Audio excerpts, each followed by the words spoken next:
Welcome to the Break Vape podcast. I am your host, Tami Ernst. If you are an overwhelmed mom struggling to quit vaping after trying everything in your power to quit, then you are in the right place, mama. Each week on the show, we analyze stress, vaping, and addiction from a place of zero self-judgment so that you can build up the skills you need to ditch your vapes for good. Are you ready? Let's get to work. Hey mamas, are you putting off quitting vaping because you're scared you'll gain weight? You're definitely not alone because I hear this all the time. To show you why weight gain post-quitting is 100% preventable, I'm resharing my interview with Cassie Christopher all about this topic. Let's dive in. Hi, everyone. Welcome back to the Break Vape podcast, episode number 31. I am your host, Tami Ernst. I hope that you guys are doing amazingly well. Today, we are going to talk about how to handle wanting to eat more when you are quitting vaping, because often I hear the fear of weight gain as a reason that people don't want to quit. This is a topic that I cover in depth inside of my coaching program, but today we are going to go into more detail about it because we have a wonderful guest coming on the show to talk about emotional eating in more detail. Cassie Christopher is an expert on emotional eating. She's a registered dietitian, a wellness consultant, a blogger with a master's in nutrition, and I really enjoy her blog because it is filled with so much strategy. So we are going to cover how to listen to your body differently, and everybody please give a warm welcome to Cassie. Hey, Cassie. Hi, thank you so much for having me. I'm excited to be here and talk about this really important topic. Oh, me too. I'm so glad to have you on. So tell us about what you do in emotional eating and how it shows up in the world. Yeah, so I'm a registered dietitian nutritionist. As you said, I specialize in nutrition, but I also look at lifestyle and things that are happening around us to impact our relationship with food and the choices that we are making. So I am excited to help your audience understand what happens when they quit vaping and why that might lead to, more appetite, more eating, and we can get into what they can do to make an impact and stop these potentially unwanted side effects. Oh, right. Yeah. I know when I was quitting, the first thing your brain wants to do is say, oh, I can't vape, so I've got to grab a snack. Yeah. What do we do when our brain starts that chatter? Yeah, I love that. I think it is helpful, and I would love your expertise on this as well, to first understand why that's happening. In my experience working with people around food, when they have a food craving, they often blame themselves. They think that they have no willpower. There's something wrong with them, that they want to eat when they may not be hungry, or maybe they really are hungry, but they're just not connected to those hunger cues. So there's a lot of self-criticism and self-judgment that goes along sometimes with just wanting a snack, which if you zoom out is like kind of sad, right? But it's the way that our culture approaches eating and food. And especially if you have fears about the impact, to the shape of your body when you quit vaping, then you're going to be extra scared and extra fearful and extra worried about that desire for a snack.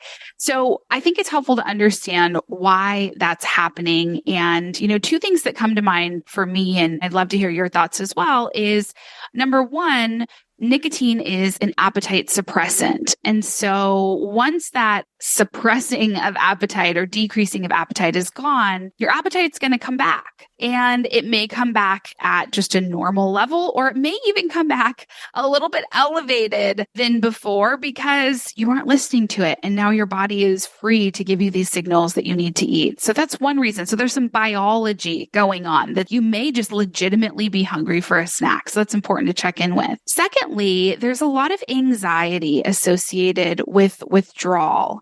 And so when you lose the coping mechanism of vaping, which you might have turned to vaping when you were anxious, in life anyways, because it works, it numbs some of that anxiety, at least in the moment. Although, research shows you may have some extra anxiety later, which I'm sure are things you talk about. So you've got two things going on. You've got just normal levels of stress in your life you might want to turn to vape to deal with. And then you've got the increased stress, the increased anxiety from withdrawal. So again, that anxiety, you want to numb it, but you no longer have the vape. So you might use food because food works. It gives you that dopamine hit. You get to numb it. You get to feel good for a moment. And Tami, I'm curious, I've listed 2 reasons why someone might want to eat when they're quitting vaping. Are there any others that you can think of that I'm missing? Actually, you hit on them so well because you're right. In a chemical manner, nicotine actually does hijack your brain. And then the chemical itself is an appetite suppressant. So when you come off of the nicotine, it takes 72 hours for the nicotine to leave your system. And everything after that is a mental addiction.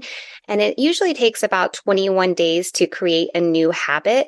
So those new habits can be around living a vape-free life or changing your diet and how it's going to show up better for you in your life. So definitely just the chemical component of nicotine is very important to understand. And then when we're talking about the second topic that you were bringing up, when it comes to dopamine, one of the things I go into my clients with a lot, and I think is so great for listeners to understand, is that your brain really wants this dopamine hit that it's been getting from vapes. And then when you're quitting vaping, your brain is screaming at you saying, where's my dopamine? Where's my feel good chemical, my neurotransmitter that makes me feel happy? So then we want to get that from food. So then, we like to touch on the topic of dopamine shifting. So where are we going to get our dopamine hit if it's not coming from vapes and it's also now not going to come from food? If we plan ahead of time, and this is something that we do in a very detailed, unique quit plan, we plan ahead of time where we're going to be able to get this dopamine. Yeah, that makes so much sense. And that 21 days stood out to me. What I'm hearing is there's this vulnerable time after somebody quits vaping where they can potentially transfer the maybe unhelpful coping mechanism of vaping onto food, maybe onto scrolling, shopping, onto other things that give dopamine that are potentially not healthy or helpful. So that makes so much sense to me that this is a vulnerable time for someone who's quitting and they want to go into it with a lot of intention, which of course is what you help people do. Yeah. So if I could sum that up in the way I think about things, what I would say is on a fundamental level, vaping has disconnected you from your body. You're disconnected from your appetite. You're not feeling hunger when you actually have it. It's suppressing it. You're disconnected from the things that actually give you pleasure, that dopamine. So you're, seeking it from vaping, you're seeking it from other things, and you're disconnected from your feelings. So rather than feeling anxiety or feeling a difficult feeling and dealing with it in a way that allows you to learn from it and move forward, you're using vaping, you're using food in a way to numb that feeling. So again, obviously, as I'm talking, I'm hearing myself and going, well, it sounds like I'm blaming you. I'm not. Vaping is the thing that makes you feel good in the same way that food does. It works. And that's why we do it. And so I think we can have a lot of self-compassion for ourselves because these things work, but the end result is we're disconnected from our body. And that's a problem. I totally agree. So you're right. They work in the short term, the very short term. And I'm always getting people to understand that when you're quitting vaping or we're dopamine shifting, whatever we're doing, to do it from a place of zero judgment and zero self beat up and blame and shame and all of that. We are done with that. It is all about understanding our brain and reformatting our thoughts and making better habits. And so, yes, I totally agree with all of that. I mean, when you change your thinking to create new habits, we set these new habits in a way to where we're being very conscious about what we're doing to feel our feelings. So in the coaching industry, we use a term called buffering a lot. So you guys listening, buffering, it's a term that describes anything you're doing to not feel your feelings. right? So Cassie, that could be overeating, vaping, over Netflixing, scrolling, like you mentioned. And it can even be things that we think are positive, right? Like overworking or over exercising. But it's doing, over anything to where you're avoiding actually feeling your feelings. And that is a deep dive that we do when I'm coaching. We really focus on our negative emotions and how they show up, how to process them, and even redirect them to experience positive emotions in their place. Yeah, I love that. I love that. And so, if vaping has disconnected you from your body and maybe some of the new ways that you want to cope that aren't as healthy, like eating, scrolling, I mean, these things that we've been mentioning, if these things are disconnecting you from your body, then the question is, how do you get reconnected? And the answer to that I would submit to all of you listeners is you need to cultivate the courage to trust. And when I say the courage to trust, what I mean is that learning to trust your body, learning to trust that your feelings and emotions aren't bad. They're not going to drag you down. Learning to trust that even the anxiety that you're getting during withdrawal is a sign of your body telling you something. And while it may be uncomfortable, there's a purpose for it and you can learn from it and you can deal with it. So the courage to trust that your body is good and it's for you and it's trying to help you. And for me, I really was struggling with food when I was in grad school studying nutrition. Weirdly enough, you wouldn't expect it. It was a very stressful time. You had to get straight A's to keep going in the program and blah, blah, blah. So there I was in the school convenience store every day buying a bar of artisanal dark chocolate because I'm kind of snooty on the one hand, but also because I was thinking, ooh, dark chocolate, it's good for you, right? But as you might imagine, eating a huge bar of dark chocolate every single day definitely resulted in some weight gain and some health changes by the end of even the first quarter. But it was something for me that I was continuing. Yeah, it was pretty expensive too. This wasn't the cheap stuff. And I was so frustrated with myself because I would end up there to soothe all of these difficult feelings. I would kind of do the mental gymnastics of justifying it, like, oh, dark chocolate's healthy, like I said. And I never actually, maybe I'd feel good for a moment, but I was still struggling to the point where by the first quarter of my second year, I woke up one night in the middle of the night and I was standing in my bedroom when I became awake and I was screaming. I was panicked. I felt like someone was trying to murder me. My body was so full of anxiety. So obviously the chocolate was not working to cope. And so I realized that I had to figure this out. So I tried the things I was learning. I tried more vegetables, or I tried, the newest diets that were cool at the time. And guess what? It did not help. That restriction was not the answer to solving my problem with chocolate, because it wasn't really about the chocolate. It was about the fact that I wasn't listening to what my body was trying to tell me. I didn't believe my body was good. I felt like my body, my appetite was out to get me, right? And it felt like something I needed to control rather than listen to. And so when I say the courage to trust, that's because that is the way forward, not the restriction and control, but rather leaning into what your body's trying to tell you that it needs and answering that. And we can talk practically about that in a moment, but that's kind of the difference. I think we often try to diet. We try to restrict, and that's not the way forward. That actually results in more problems with food. It results in, an emotional eating problem, a binge eating problem. It doesn't lead to peace. I know. I'm listening to your story and I'm thinking, oh my gosh, your anxiety was just screaming out at you. Literally. Yeah, literally. And needing a different coping mechanism.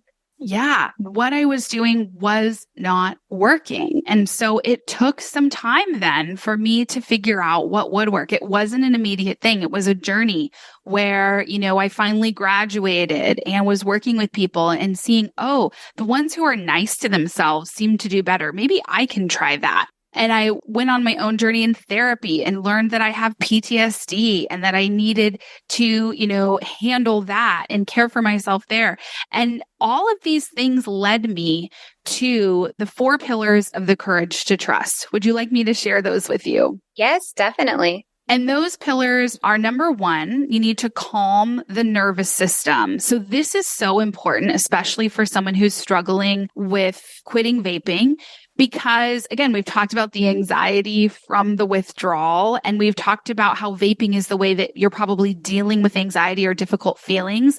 And so the best thing you can do is to calm your nervous system. Find a way to lower the anxiety in your life. As a dietitian, I do this with people by helping them eat regularly. That actually can make a really big difference, is the opposite of restriction. Because if your blood sugar is balanced and you're eating regularly, getting your protein and fiber, that's actually going to keep you feeling good. You'd be surprised, but it makes a really, really big difference for people. And so if you can calm your nervous system, whether it be with the nutritional strategies I shared or, some other method, maybe you're into yoga or movement or, some different stress management, meditation, that is going to be really helpful for taking the edge off, even that need, to vape or that need to eat. It takes care of the problem right out the gate. The second pillar is self-compassion. And so self-compassion is so important. I think you even touched on this a moment ago,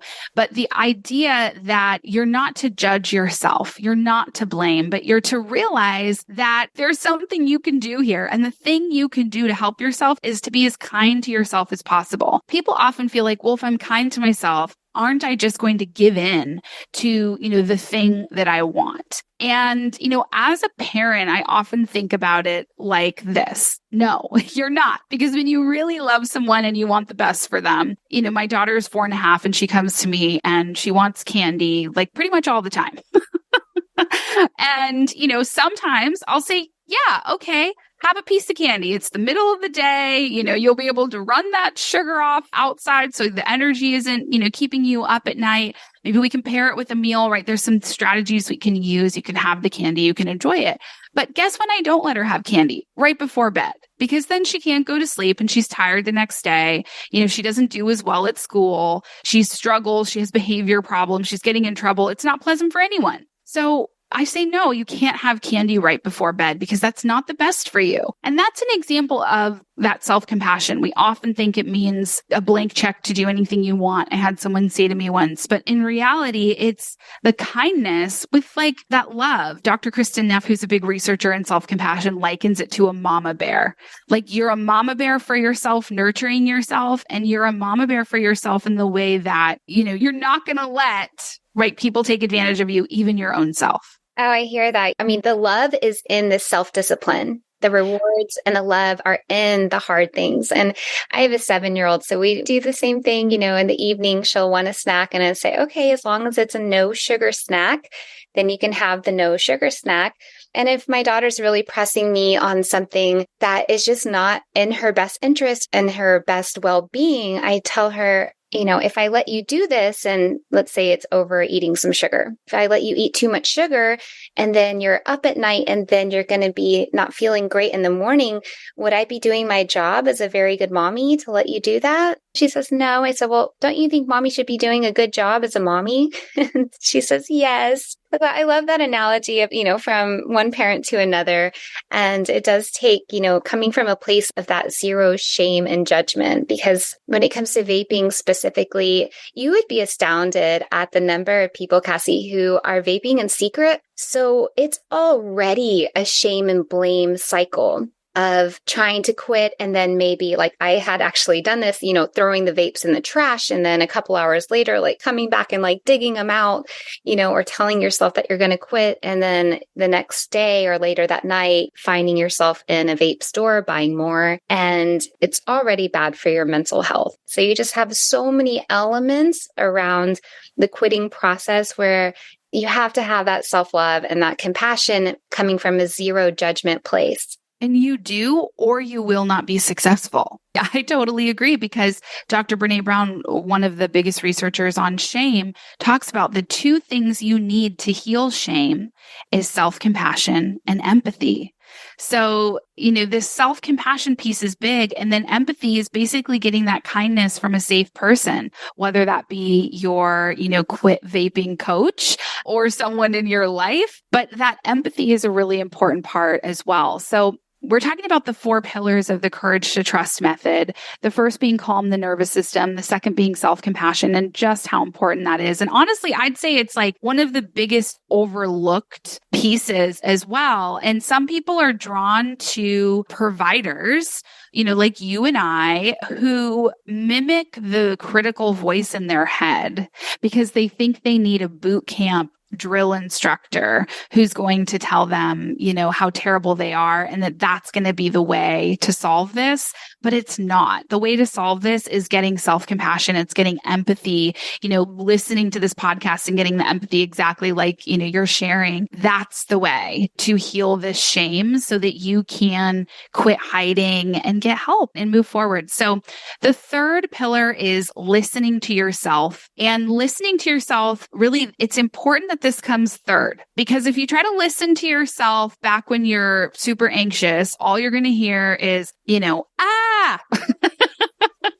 because you've got the withdrawals happening or you don't know how to cope without vape or food or what have you. So we need to listen to ourselves when our nervous systems are calm and when we're being kind to ourselves. And what I mean by this is, what is it that your body needs? So if you're having a lot of anxiety, what is your body asking for? It's asking for comfort. It's asking for support. It's asking for a different way to think about, these things so that it doesn't feel quite so unsafe. And so once you listen to yourself and check in with yourself, you can get what you really need. With food, oftentimes we're listening for, are you hungry or are you not? Is this a physical hunger that you feel in your stomach with your stomach rumbling? Or is it more of an emotional hunger where you just want a little something to soothe yourself? Or is it a combination of the two? And I'll be honest with you, listening to yourself, especially when you've had a chemical, as you were talking about earlier, Tami, disconnect you from the appetite. Your appetite is being suppressed by nicotine. It can be hard to rediscover what your actual hunger, what your body actually sounds like. So my encouragement to everybody listening is to keep going. Have the courage to trust that eventually you'll be able to tell the difference between that hunger and fullness, and keep trying. You may not get it right out of the gate. That's okay. You may eat, when, you weren't actually hungry, or you may not eat when you needed to eat. That's okay. Be kind to yourself. Try again next time. And then lastly, the fourth pillar of Courage to Trust is medical nutritional therapy. That's specifically for people who are struggling with emotional eating and binge eating. There's often other disease prevention or disease treatment that, we can do to even decrease the cravings, like treat some prediabetes or things like that. I think in this case, when we're talking about the intersection between vaping and eating, I remember you and I talking, Tami, about insulin resistance, getting a checkup, like go to the doctor and get a checkup and find out if there are other things going on that are leading to some of these cravings. Oh, absolutely. I myself and my clients, I always say, let's go to the doctor, get your blood tested.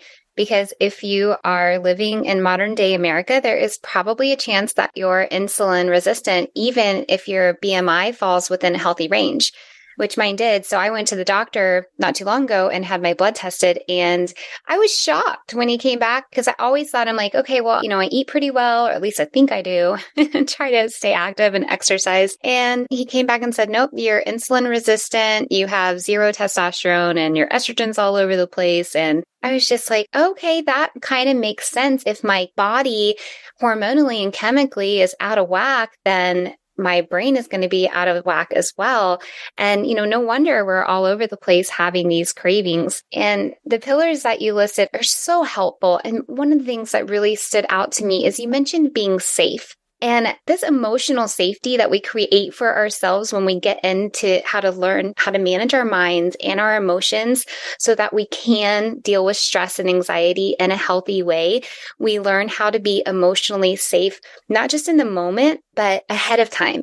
So we know that we can use these tools to create evidence for ourselves that we're going to listen to our bodies and listen to what we need and give ourselves the grace and the dopamine shifting and the things that we need to do in order to look back 3 days from now and say, oh my gosh, I went 3 days without vaping or without overeating or without buffering in a way that's unhealthy. And before, maybe you were saying listening to yourself, but not listening to the version of yourself before you started to manage your emotion in your mind, right?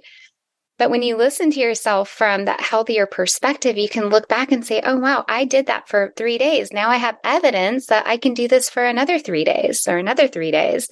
And then we start building those new habits that'll last longer than 21 days. I think your pillars are so, so helpful. Thank you. I'm so glad. And if anyone needs support with food, I can offer on my website, cassiechristopher.net/free. I've got a free audio guide that taps into these pillars like you were talking about. So you get a 10-minute audio guide that you can listen to in the moment when you are having a craving and you're fighting it and you think, oh no, I'm going to give in. And I'm talking specifically about food cravings, although certainly you could, try it with a vape craving because it's similar to these 4 topics. And so it walks you through in 10 minutes. It calms you down.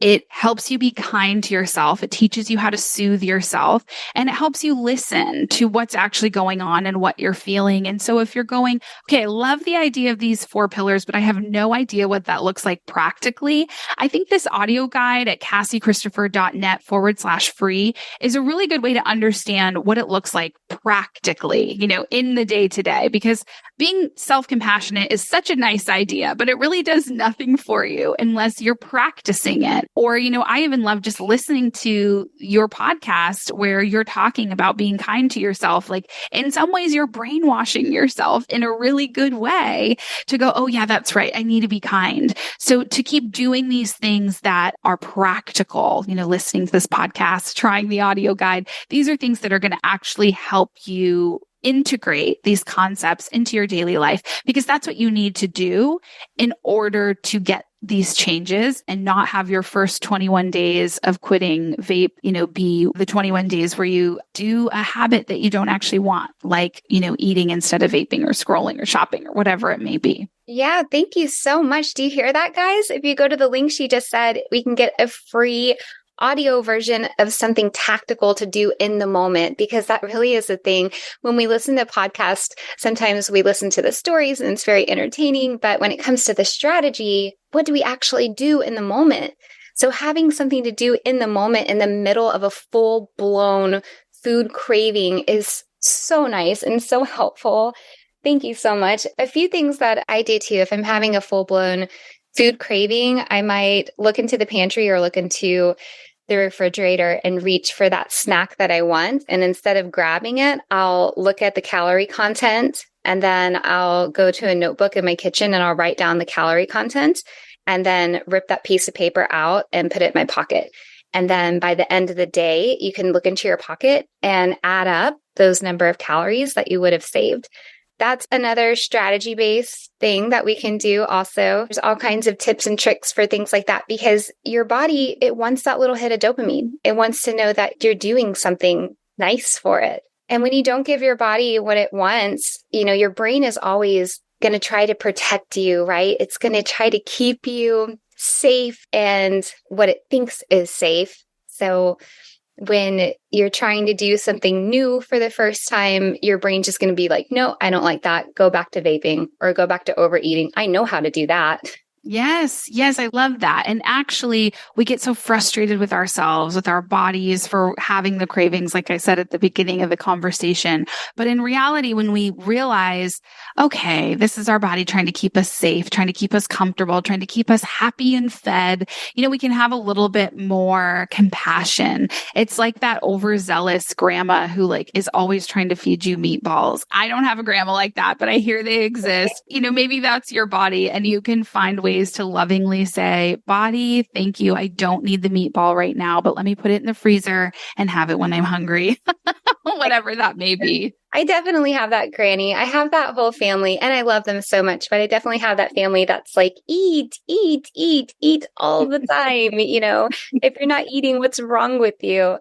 I'm curious too, does your brain ever do this to you, Cassie? So sometimes I will sit down, I will be so motivated to work on a new piece of content or something like that, or really dive into strategy that I can give my clients. And I'll sit down to create something. And then my brain says, you need a snack. We need to get up and just go have a snack. And then I can realize and tell myself, with a little self-coaching, no, I don't really want a snack. That's just my brain's way of trying to get out of doing something that seems hard. But then once I get into doing the thing, it's so rewarding of doing it that it's way more rewarding in the long run than it would have been to escape by running to the kitchen to get a snack. I love that. Yeah. There's joy and meaning in the journey. There's a reason to stick with it rather than to escape. I can definitely relate to, harebrained schemes to escape hard work. And oh my gosh, the time I'm spending on LinkedIn, mindlessly scrolling lately, I need to get a rein in it because it is not helpful in any way. So I can totally relate. And it's even something I'm working on. I mean, it could be worse. It could be, Instagram. Your brain's probably telling you, well, it's LinkedIn, it's professional, it's linked to work. I need to do this. Totally. Totally. There's that mental gymnastics, like I call it, that justifies, the coping behavior. The brain is a tricky, tricky thing, isn't it? I'm very interested in your take on balance. And I come across this with clients, but also in my own personal life is I will try to be really healthy and be mindful of self-compassion and care and mindful of what I'm eating and try not to undernourish or overnourish. But then I'll, go like a week and think, I did a really good job. And so now I can just do whatever I want, eat as much as I want, and then totally self-sabotage sometimes. And then, so sometimes it's like a pendulum swinging back and forth. And as I've coached, I've come to really get a handle on this very, very well. And I'm able to teach my clients how to do this also. And I'm very interested, like I was saying, in your take on balance. What do you think about that topic? Yeah, I think there is no balance with restriction. So if you feel like you are sacrificing, restricting, depriving, that you're giving something up, that you're using willpower, that you're using self-control, that feels good in the moment. And you get a little pat on the back from that of like, ooh, I did it. But the research shows that when you feel restricted, ultimately you think about food more, and when paired with maybe a lower self-esteem or some struggle there, which we all have, honestly, then you're going to pendulum swing the other way. And you might go to binging, you might go to overeating.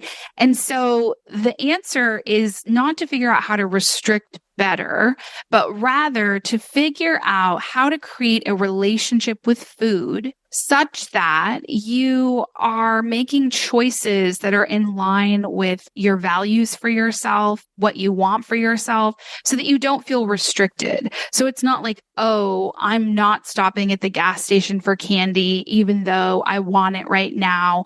And I'm using this willpower to avoid it, but it's making me think about it more later on, right? It's just like, oh, I don't need the candy. It's fine. And you just drive on past. And you can have that relationship with food.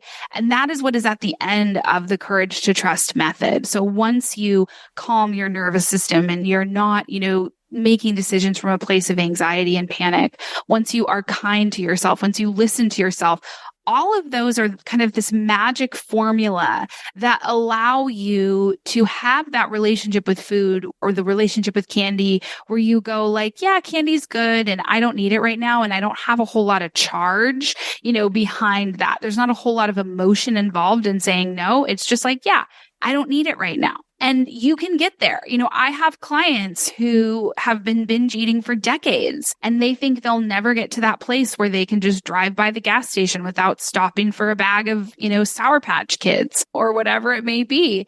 But you can. And those pillars of the Courage to Trust method do get you there. So I love that question. And I think we have to think about it a little bit differently because it's the restriction is not the answer. It's not figuring out how to restrict better. It's actually just completely, it's a third option of completely changing your relationship with food to one that is kind and loving and serving of your goals and desires.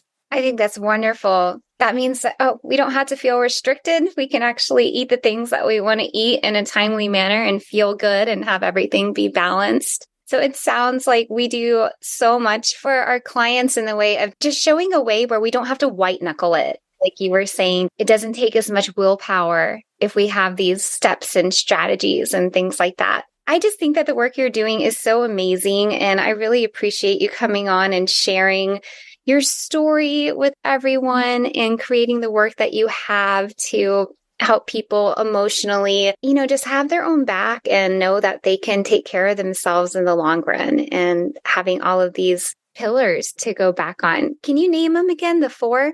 Yes. So the Courage to Trust method has 4 pillars: calm the nervous system, self-compassion, listening to yourself, and then medical nutritional therapy. So, getting that doctor involved. Fantastic. So if anybody wants to work with Cassie, where can we find you? Yeah, CassieChristopher.net. Again, that's where you can get that guide. It's all over the webpage, so you can't miss it. I'm also on LinkedIn, as I mentioned, scrolling probably more than I should. So feel free to say hey there so I don't feel like I'm wasting my time. And then I'm actually planning on putting a little more effort into my Instagram. So I would love it if you followed me there at Cassie Christopher RD, and just please encourage me to actually post a little bit more. That's one of my goals. For sure. And you guys go and check out Cassie's blog. Please do this. I have been checking out her blog for a few days in a row now, and there are really great tactical strategy-based tips on there. I really like it, and I think you guys will too. And thank you. Oh, you're so welcome. Thank you so much for coming on the show. And before we wrap up, is there anything else you want to add, Cassie, or anything you want the audience to hear? I think just be kind to yourselves. That's what I always like to end on. Take good care. Be kind. So essential. And again, thank you for coming on the show. For everyone listening, thank you for tuning in today. And of course, as always, if you want to reach out and get a little extra help in the form of coaching, you can reach me at hello@breakvapes.com. That's hello@breakvapes.com. And again, a big thank you to Cassie Christopher, and I will see you guys next week. Thanks. Thanks for tuning in today. If you like what was offered in today's show and want even more support, head over to www.breakvapes.com and schedule your free strategy session to discover exactly how my proven system can help you ditch your vapes for good. Bye for now.